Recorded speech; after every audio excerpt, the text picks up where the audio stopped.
Assalamualaikum warahmatullahi wabarakatuh. Ketemu lagi dengan saya Dr. Bram Irfanda dari Irfanda Capital. Kali ini kita akan bahas buku Learn to Earn karya Peter Lynch. Jadi buku ini adalah satu dari 3 buku Peter Lynch. Peter Lynch sendiri adalah fund manager atau salah satu fund manager paling sukses di dunia yang mencatatkan imbal hasil rata-rata itu 29%. Jadi dengan Warren Buffett itu beda tipis, cuma beda 1%. Kita sampai ke bab pertama, part pertama.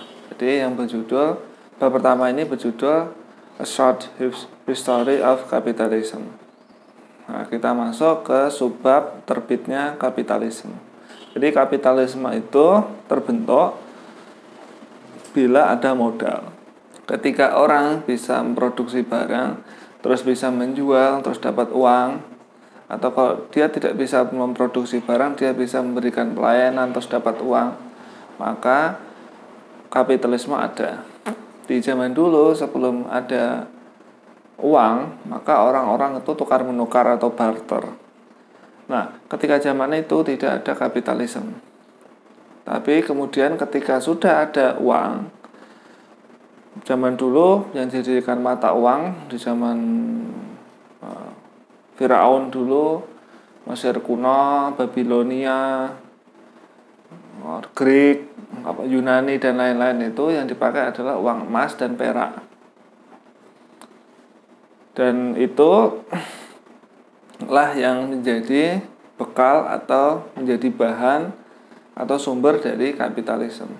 Jadi selama ada uang, itu berarti kapitalisme ada.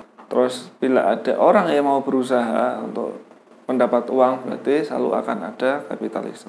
Terus berikutnya Peter Lynch menjelaskan tentang investor pendahulu. Jadi investor pertama di Amerika Serikat. Jadi zaman dulu benua Amerika itu ditemukan oleh penjelajah dari Inggris, dari Belanda, dan dari Prancis, terutama yang bagian Amerikanya. Modalnya dari penjelajah ini didapatkan dari negara-negara itu. Uangnya dari investor dari Inggris, Belanda, dan Prancis. Zaman dulu ketika masa kerajaan-kerajaan dulu di tahun 1500-1600-an itu negara-negara Eropa itu pada rame-rame mencari jalan ke dunia baru. Jadi ada yang ke timur, jadi lewat Afrika muter, terus nemu Arab, terus nemu India, terus baru ke Indonesia. Itu yang lewat timur. Yang ke barat mereka datang ke Amerika, ke benua Amerika. Dan ketika terjadi penemuan, maka tanah itu akan diklaim sebagai tanahnya mereka. Jadi yang pertama kali mengklaim berarti memiliki tanah itu. Jadi modelnya seperti itu. Nah, ketika orang atau perusahaan yang ingin berusaha di tanahnya suatu kerajaan, jadi tadi yang investor tadi itu penjelajah itu ketika mau menjelajah, dia dapat dana dari investornya biasanya raja atau orang kaya di suatu negara. Nah, nanti raja itu akan memiliki seluruh tanahnya yang ditemukan. Nah, setelah semua tanahnya itu ditemukan dan milik jadi raja, orang-orang yang ingin bekerja atau ingin menggunakan tanah ini harus mendapatkan izin dari raja. Namanya Charter of Incorporation. Kalau di Inggris namanya Charter of Incorporation. Jadi itu izin raja yang mengizinkan orang untuk berusaha di tanahnya raja. Di tahun 1602 itu dibentuk United Dutch East India Company atau UDI yang sangat terkenal di Indonesia namanya VOC. Nah, VOC itu adalah bahasa Belandanya dari UDI. Nah, ini UDI ini atau VOC ini itu adalah saham saat itu adalah saham paling panas di Eropa. Jadi saham paling terkenal, paling mahal, dan sampai sekarang itu nilai kapitalisasinya sampai lebih dari 50.000 triliun. Jadi sampai sekarang masih sangat mahal untuk kondisi sekarang. Bahkan lebih mahal daripada Apple atau Amazon kalau di sekarang. VOC ini suatu perusahaan yang besar yang bahkan punya angkatan militer sendiri. Jadi punya gubernur, punya militer sendiri. Nah, VOC ini didirikan terus mendapat konsesi dari Raja Belanda. Setelah dapat konsesi dari Raja Belanda, dia datang ke Indonesia. Terus dianggap tanahnya itu adalah tanah Raja Belanda. Jadi tanah di Indonesia itu dianggap VOC sebagai tanah Raja Belanda. Makanya VOC terus menyerang. Gitu. Jadi dapat konsesi itu. Makanya VOC terus menjajah Indonesia. Saham VOC ini seperti disebutkan tadi itu saham paling populer di pasar saham paling terkenal saat itu, yaitu pasar saham Amsterdam. VOC ini melakukan IPO di pasar saham Amsterdam. Hasilnya untuk beli kapal, dan kapal dan modalnya itu buat berlayar ke Indonesia untuk pertamanya masih berdagang. Tapi kemudian VOC membentuk pasukan, terus kemudian mulai menjajah Indonesia. Di zaman itu Indonesia masih kurang secara teknologi militer. Kalau negara-negara Eropa di tahun 1600-an mungkin yang jadi lawan sepadan adalah Turki dan negara-negara Islam di Timur Tengah. Dan Indonesia saat itu belum jadi lawan sepadan untuk negara-negara Eropa. Apalagi yang seperti Belanda yang sangat sukses di Eropa itu tahun 1500-an.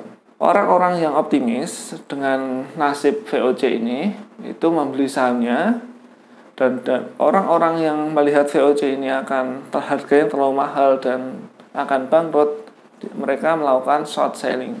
Jadi di short selling itu sudah ada di tahun 1600-an di Belanda. Jadi bukan hal baru yang baru ditemukan di abad ini atau abad kemarin. Yang terjadi adalah nasib VOC itu bangkrut di 1799. Jadi 1799. Jadi ketika VOC bangkrut, maka haknya itu jadi haknya pemerintah. Makanya ketika VOC bangkrut, Indonesia tidak keluar dari penjajahan, malah akhirnya dijajah oleh pemerintah Belanda, kerajaan Belanda. VOC ini selain berlayar ke timur, ke Indonesia, itu juga mengirim ke barat, yaitu ke Amerika. Dan penjelajah ini ke barat lewat Sungai Hudson di New York untuk ke Indonesia. Jadi dari timur juga ke arah timur juga, ke arah barat juga. Tapi sama-sama tujuannya adalah Indonesia untuk jual beli rempah-rempah. Jadi jahe itu dulu mahal sekali.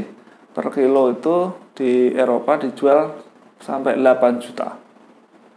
8 juta, kalau sekarang 8 juta rupiah per kilo. Terus di Belanda itu ada bikin perusahaan baru yang namanya Dutch West India Company. Jadi ini Dutch West berarti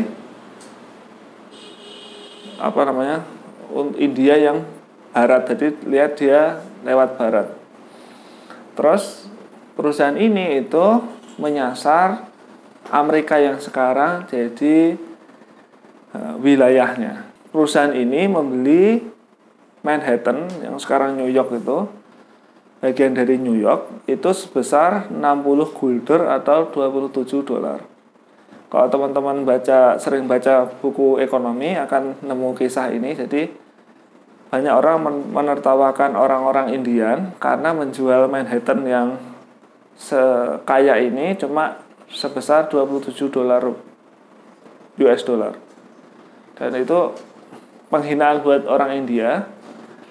Tapi Warren Buffett menilai kalau suku bunganya 5% saja sebenarnya sudah balik. Berikutnya di 1600-an Inggris ikut, jadi bikin Virginia Company of London. Nah, Virginia Company of London ini dapat konsesi untuk menguasai Amerika Utara, jadi Amerika situ. Terus, tapi yang tanahnya dimiliki oleh raja, orang-orang di Inggris itu dikirim ke sana untuk bekerja sebagai petani di Amerika, tapi masih miliknya pemerintah atau kerajaan Inggris. Kemudian ada investor namanya Thomas Weston dan John Pierce dan yang lain-lain itu mengumpulkan orang-orang. Terus orang-orang ini dia mengumpulkan dana dari investor. Terus yang terjadi adalah ketika uangnya mengumpul, terus mereka membiayai petani yang dikirim ke Amerika untuk mereka di sana itu jadi bertani. Nanti hasilnya dikirim ke Inggris. Jadi bagi hasil ke Thomas Weston dan John Pierce. Yang terjadi adalah akhirnya bisa ngirim ke Amerika, tapi hasilnya itu tidak mencukupi untuk pengembalian modal, bahkan akhirnya merugi dan bangkrut. Tapi seperti itu polanya. Jadi dulu tuh Amerika itu seperti tanah lapang gitu. Jadi kayak hutan dan tanah lapang, terus mereka datang, mereka menguasai, terus mereka mengirim orang-orang dari Inggris ke Amerika untuk bercocok tanam dan tinggal di sana. Kemudian yang terjadi adalah Virginia of London bangkrut. Proses seperti ini itu juga terjadi di Prancis. Jadi saat itu ada orang terkenal namanya John Law. Nah, John Law ini orang Skotlandia yang lebih mirip penipu yang menghubungi Raja Prancis untuk bisa menyelesaikan masalahnya. Jadi dia membuat dua kebijakan yang saat itu sangat populer, yaitu yang pertama bikin uang kertas. Sebelum itu uang itu berupa uang emas atau perak. Nah, ketika kerajaan-kerajaan ini saling berperang, maka uang emas dan peraknya itu habis. Bahkan